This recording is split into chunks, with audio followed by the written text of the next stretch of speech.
जैसे आप संगठन में काम किए हुए हैं, संगठन में काम करते हुए आपको ऐसा कुछ अनुभव हुआ कि वहाँ पर राजनीति ज़्यादा होती है? संगठन में राजनीति का तो कोई विषय नहीं है। संगठन में तो संघ, विश्व हिंदू परिषद, यहाँ सिर्फ आपको देना है, यहाँ से मिलना कुछ नहीं है आपको। अगर यही आपको ध्येय है। मौका मिले संगठन में तो क्या सुधार करना चाहेंगे? सुधार संगठन तो ऑलरेडी क्या है, अब हमारा जो संगठन चलता है वो राष्ट्रीय स्तर से लेकर नीचे तक संगठन हो। कभी कभी आरोप ये लगता है आप पर जमीनी कार्यकर्ता नहीं है, आप ऊपर से आए होंगे, इसके बारे में क्या कहेंगे? ऐसा कुछ नहीं है, जैसा अवसर मिला उस हिसाब से हमने काम चालू किया। और मुझे जब विश्व हिंदू परिषद पे दायित्व मिला तो मैंने ज़मीन पे नीचे पे जाकर लोगों से मिलना जुलना किया। जैसे आपकी ये सुनने में आया है कि आप मुख्यमंत्री जी के टीम के बहुत खास इंसान हैं। मुख्यमंत्री जी जैसा कि मूलचंद जी से अपन आप जान ही रहे हैं कि घरेलू संबंध थे, तो उनसे पुराना एक संपर्क रहा। और फिर विश्व हिंदू परिषद से काम करते हुए भी उनसे संपर्क में कंटिन्यू रहा। जब वो आपने राजनीति और समाज सेवा दोनों साथ ही देखा है, तो आप क्या समझते हैं, दोनों एक साथ चल सकते हैं, राजनीति और समाज सेवा, या दोनों एक दूसरे के विरोधी हैं? राजनीति के साथ जब राजनीति करने ही आप समाज के लिए आते हैं और समाज सेवा तो आप कर रहे हैं, लेकिन जब राजनीति में आने का मुख्य विषय जो मेरे को समझ में आता है, मेरा राजनीति में आने का मुख्य विषय था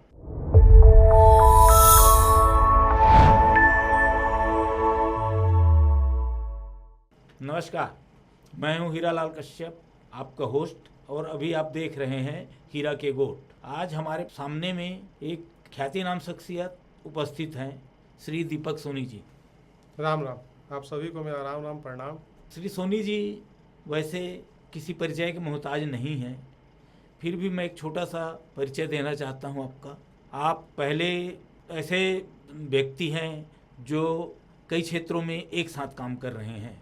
आयकर विभाग में विधिक सलाहकार के रूप में काम कर रहे थे, इसके बाद राजनीति में समाज क्षेत्र सेवा के क्षेत्र में आए और विश्व हिंदू परिषद में काम किए। विश्व हिंदू परिषद के जिलाध्यक्ष के रूप में कार्य किए हुए हैं। इसके बाद अभी भारतीय जनता पार्टी में विधि प्रकोष्ठ में कार्यकारिणी सदस्य हैं प्रदेश के। दीपक जी, हम आपसे आपके व्यक्तिगत जीवन के बारे में, आपकी स्कूल शिक्षा और उसके बारे में जानना चाहेंगे। मेरी शिक्षा लाजपत राय स्कूल में हुई है, स्कूल की शिक्षा। उसके बाद CMD कॉलेज में मैंने BCom M.Com किया। उसके उपरांत मैंने लॉ की डिग्री प्राप्त की है और वकालत के रूप में मैंने इनकम टैक्स की प्रैक्टिस की और विधि का व्यवसाय किया। उसमें सामाजिक कई लोगों को फ्री सलाह भी दी जिनको ज़रूरत थी आयकर से संबंधित। उसके उपरांत मुझे ऐसा सौभाग्य प्राप्त हुआ कि पूर्व मंत्री मूलचंद खंडेलवाल जी के साथ रहने का सानिध्य मिला मुझे। काफ़ी समय मैंने उनके साथ बिताया। उनके अनुभव, जीवन के अनुभव, राजनीतिक अनुभव का बहुत लाभ हुआ मुझे जीवन में। और उनसे मेरा बहुत ही मधुर संबंध और घनिष्ठ संबंध रहा। पिता तुल्य थे मेरे लिए। और उनका जाना कुछ समय पहले ही उनका देहांत हुआ, जैसा आपको जानकारी स्वर्गवास हुआ। आप भी उनके बहुत करीबी रहे, आप तो सब जानते थे। जी जी। आप तो उनके पूर्व पीए रहे हुए हैं जब वो मंत्री थे। हाँ।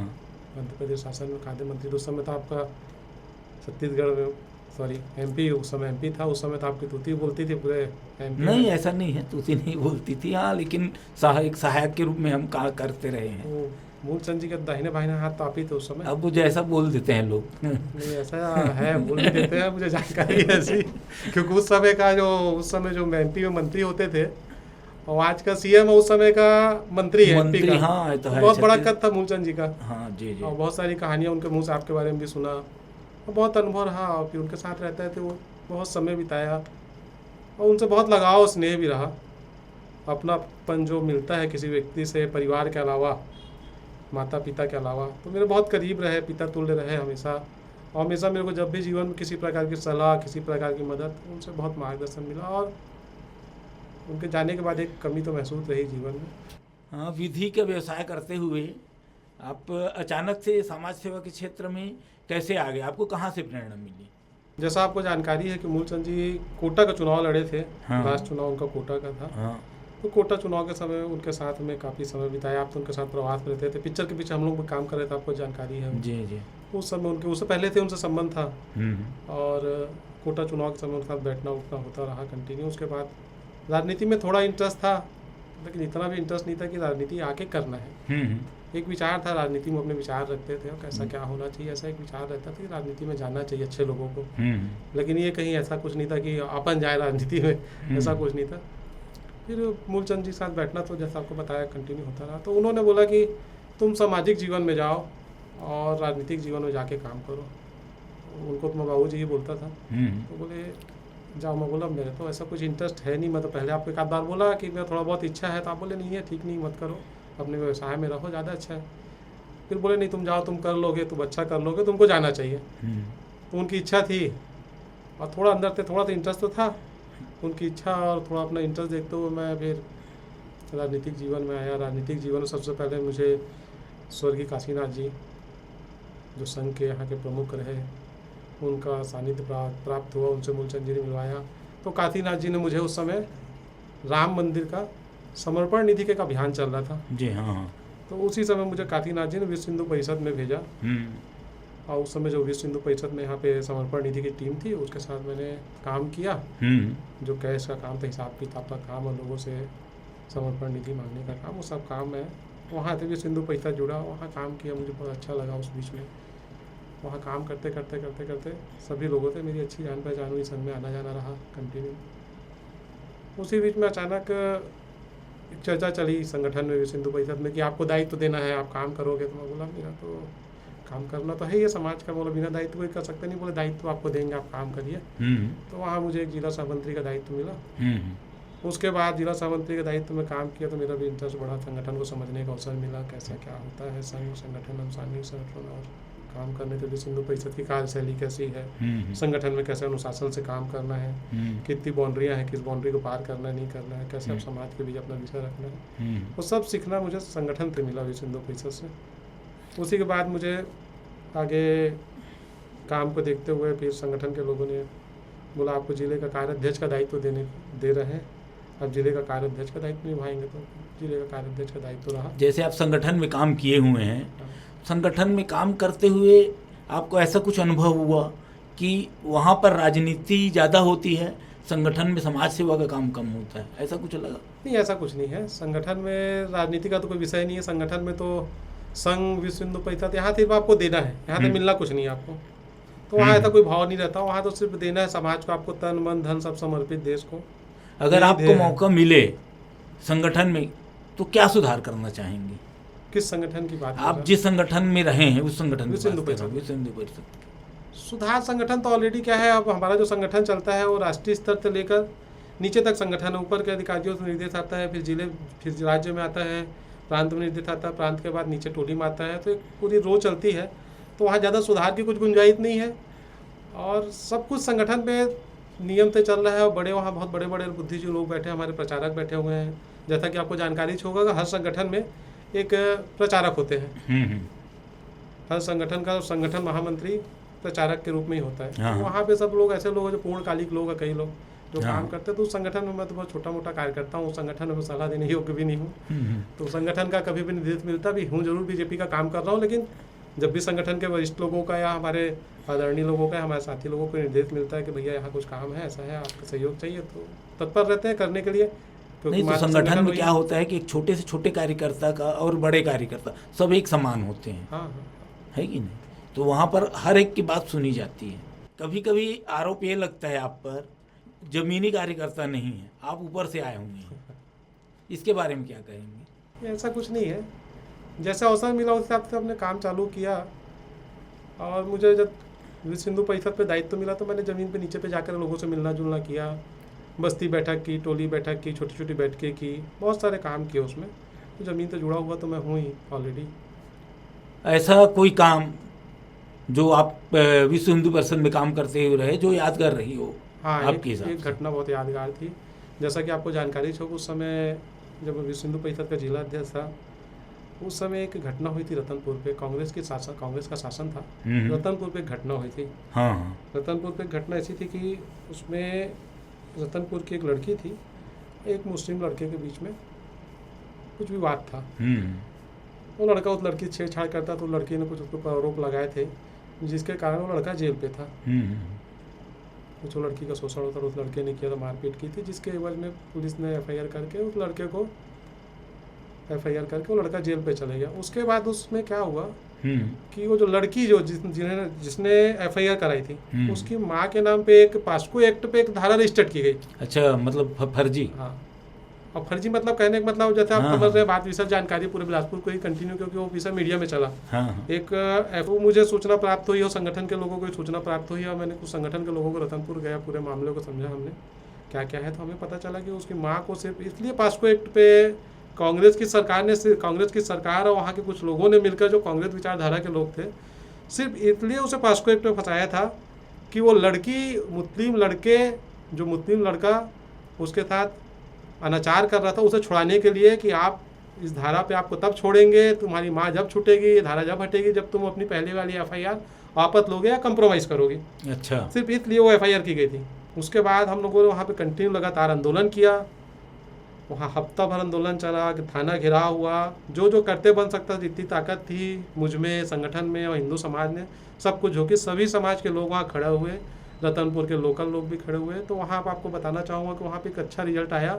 उस थाना के TI को सस्पेंड किया गया, उस थाना के पूरे स्टाफ हटाया गया, जबकि वो शासन कांग्रेस का था। हाँ, हाँ। ये है समाज की ताकत, ये है विश्व हिंदू परिषद की ताकत, हम्म। जिन्होंने पूरा सरकार कांग्रेस की थी, लेकिन संगठन और हिंदू समाज ने इतनी ताकत से काम किया कि कांग्रेस की सरकार को वहाँ पर झुकना पड़ा, सरेंडर करना पड़ा। उन्होंने किसी भी तरीके से थाने के सारे लोगों को सस्पेंड किया, TI को हटाया, पूरे थाना के स्टाफ चेंज हुआ। फिर बाद में उसमें कोर्ट के माध्यम से, पुलिस प्रशासन की मदद और कोर्ट के माध्यम से, सभी वकीलों के माध्यम, समाज के माध्यम से उसकी माँ को भी उसमें बेल मिली। और बाद में हमारी एक मांग थी कि इनको आप FIR वापस लें और इन्हें पूर्ण रूप से निर्दोष साबित करके वापस निकालें। फिर वो पुलिस प्रशासन ने वो भी किया। जांच वाँच करने के बाद उसमें पाया गया कि महिला निर्दोष है, उसके खिलाफ किसी प्रकार की FIR नहीं हुई, और उस समय उसकी बेल भी मिली और मामला पूर्णतः सफल रहा। और वो एक बड़ा आंदोलन रहा मेरे को अपने विश्व हिंदू परिषद के आपके कार्यकाल में। मुझे लगा वो एक बड़ा संतुष्टि भरा काम रहा। थे बहुत सारे काम हुए, छोटे मोटे तौर भी काम किए। कैसा है, एक उदाहरण याद आता है कि एक लड़की थी,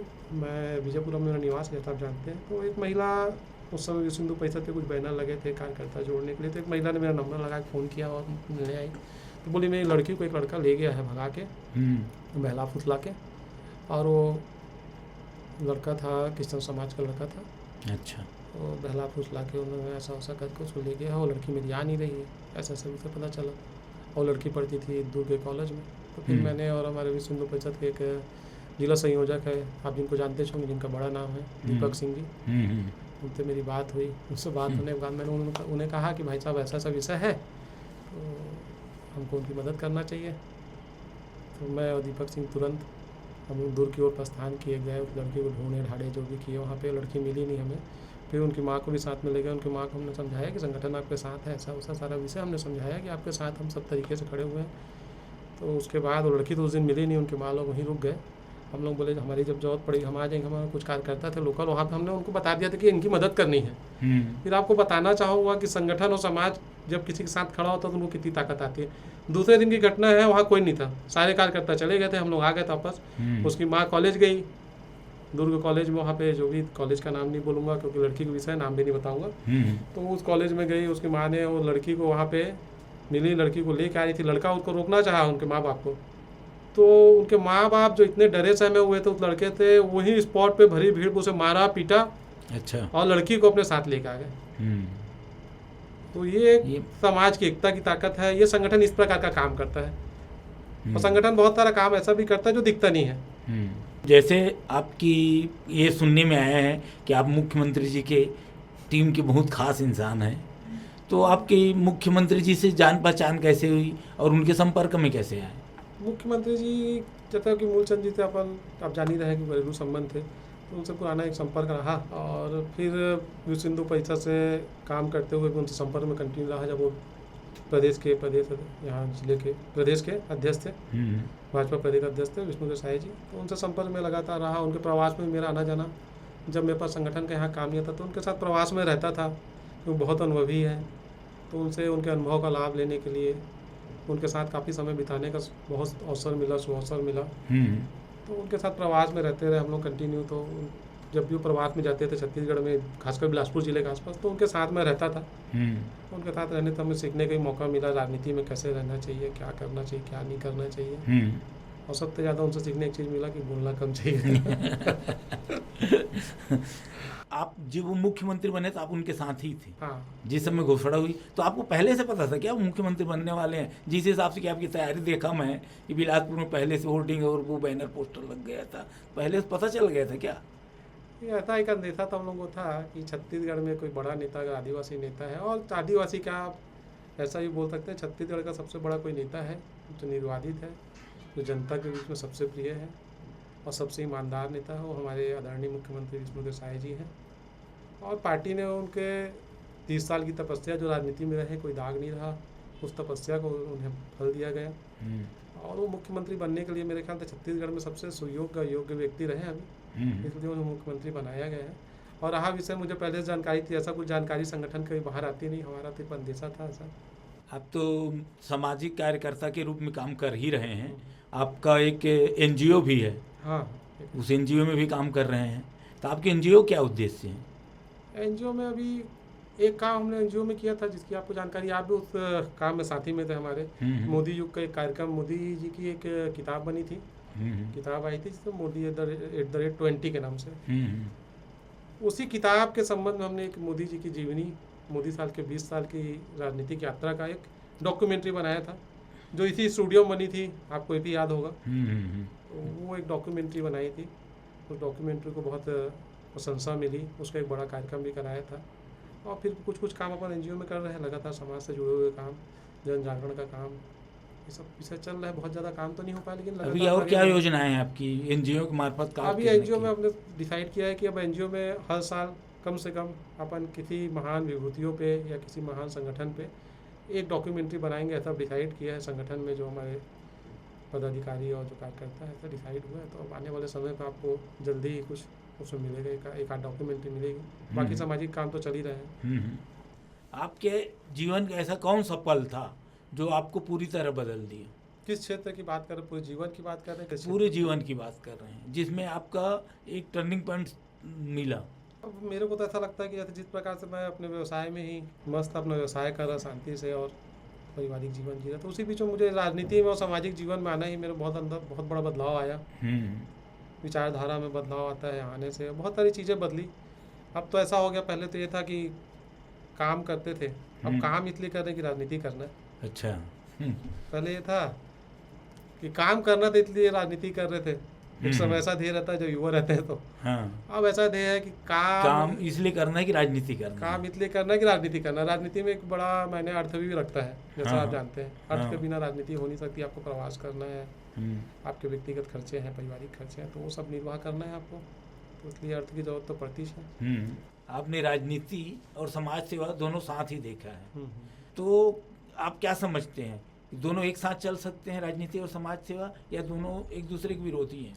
नहीं, समाज सेवा राजनीति दोनों एक दूसरे के साथी है, ऐसा कह सकते हैं। दोनों एक दूसरे के दोस्त हैं, एक दूसरे के पूरक है। एक दूसरे के पूरक है। जब राजनीति के साथ, जब राजनीति करने ही आप समाज के लिए आते हैं और समाज सेवा तो आप कर रहे हैं, लेकिन जब राजनीति में आने का मुख्य विषय जो मेरे को समझ में आता है, मेरा राजनीति में आने का मुख्य विषय था कि समाज पे रह के तो बहुत सारे काम कर ही रहा था मैं, लेकिन मेरे को लगा कि राजनीति में जब तक आपके पास एक पावर नहीं आएगा किसी के लिए कुछ करने के लिए, सरकार रहेगी, आप सरकार में रहेंगे और पावर में रहेंगे, तभी आप कुछ नियम बना सकते हैं, तभी आप कानून बना सकते हैं। जैसा मैं इसलिए ना सभी लोगों से कहना चाहूँगा, सरकार एक बड़ा विषय है। आप समाज की सेवा करना है तो आपकी विचारधारा की सरकार रहेगी, आपकी सरकार रहेगी, तभी आप समाज पे एक बड़ा बदलाव ला सकते हैं। जैसे कि मैं आपको एक छोटा सा एग्जाम्पल बनाऊंगा। 70 सालों तक कांग्रेस की सरकार रही और 370 का एक विषय है, जिसे कांग्रेस सरकार थी, जब ये विषय आता था कि 370 को नहीं हटाया जा सकता, 370 हटाने में दंगे हो जाएंगे, फसाद हो जाएंगे, देश में आग लग जाएगी, ये सब विषय चला, लगातार चला। और जब मोदी जी की सरकार आई तो भी ये विषय चला कि आप 370 नहीं हटा सकते, 370 हटाएंगे देश में दंगे होंगे, ऐसा हो जाएगा, वैसा हो जाएगा। लेकिन मोदी जी ने करके दिखाया और देश में कहीं भी किसी प्रकार का दंगा नहीं हुआ, न कोई फसाद हुआ, और बहुत शांति से 370 को हटाई। ये ताकत होती है कि आपकी सरकार, आपकी विचारधारा की सरकार रहती है। इसलिए सरकार, आप वोट अपने उसे दीजिए जो देश में बदलाव ला सकता है, और मोदी जी ने एक बड़ा बदलाव इस देश में लाया है। हाँ, मेन ध्येय है आपके कुछ करने के ठानो तो उसको आपके ध्येय होना चाहिए कि इसको हम करेंगे। बिल्कुल। आप हमारे स्टूडियो में आए और आपसे हम जो बात हुई वो हमारे दर्शकों को बहुत पसंद आएगा, एक नया दिशा मिलेगा समाज को और हमारे दर्शकों को। तो आप हमारे दर्शकों को संदेश देना चाहेंगे? हाँ बिल्कुल बिल्कुल। मैं सभी छत्तीसगढ़ और भारत के लोगों से निवेदन करूंगा कि आप समाज पे, आपको जो भी आपके पास है आज वो समाज की देन है। आपको समाज से मिला है सब चीज़, आपको नाम मिला, आप डॉक्टर हैं, आपकी अगर प्रैक्टिस चल रही है, आपके पैसा है तो समाज के कारण है, आप वकील हैं तो समाज के कारण है, आप सीए हैं तो समाज के कारण है। जो भी चीज़ आपको समाज से मिली तो समाज को आप देना भी सीखिए, समाज को आप देना सीखिए। समाज के लिए आप कुछ नहीं कर सकते तो हफ्ते में 1 घंटा निकालिए, आजू बाजू के लोगों की मदद करिए।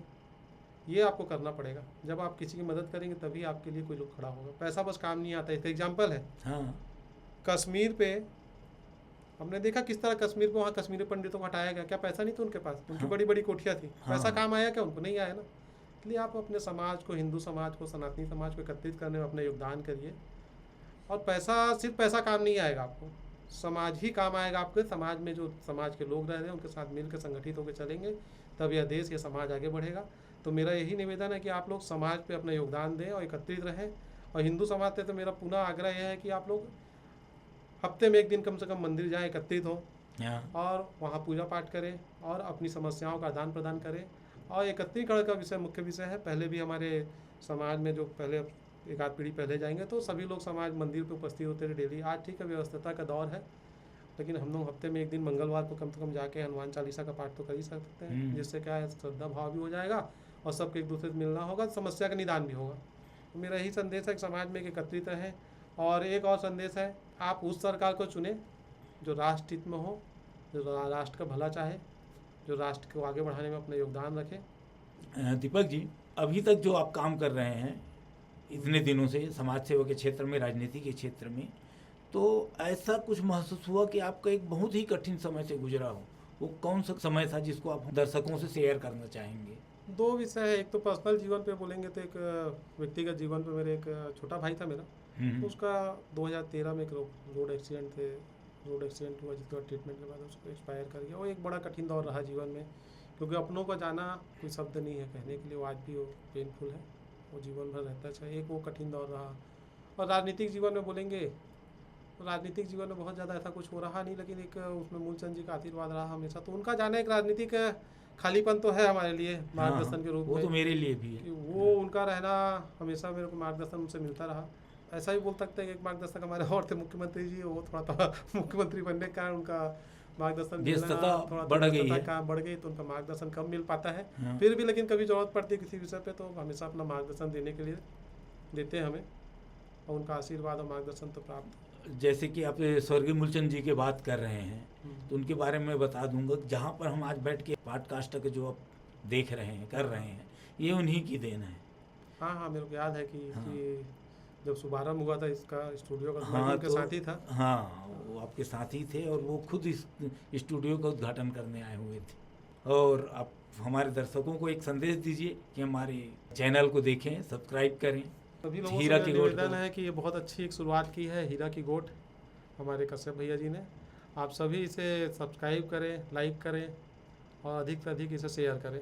आपको बहुत धन्यवाद के पात्र हैं आप, जिन्होंने आपने जो इस तरह का एक कार्यक्रम शुरू किया है। मैं आपको बहुत बहुत शुभकामनाएं देता हूं कि आपका यह कार्यक्रम दिन दुगनी चार चौगुनी तरक्की करे। जी हाँ दीपक जी, आज आपसे बहुत ही अच्छे तरीके से बात हुई और आपने एक सीख दी हमें कि समाज सेवा कोई पद नहीं, प्रेरणा है। बिल्कुल बिल्कुल। और आपने हमारे यहाँ आकर के जो हमको समय दिया, इसके लिए आपको बहुत बहुत धन्यवाद। आपका बहुत बहुत धन्यवाद जो आपने मुझे एक ऐसा प्लेटफॉर्म दिया जहाँ मैं अपनी मन की बात आपसे कर सका और छत्तीसगढ़ की जनता तक, हिंदू भाइयों तक अपनी बात को पहुँचा सका। आप सभी को मेरा राम राम प्रणाम। ये थी आज का पॉडकास्ट दीपक जी के साथ, और आप ऐसे ही आगे पॉडकास्ट देखते रहिए और देखने के लिए हमारे चैनल को सब्सक्राइब करें, लाइक करें और शेयर करें। धन्यवाद।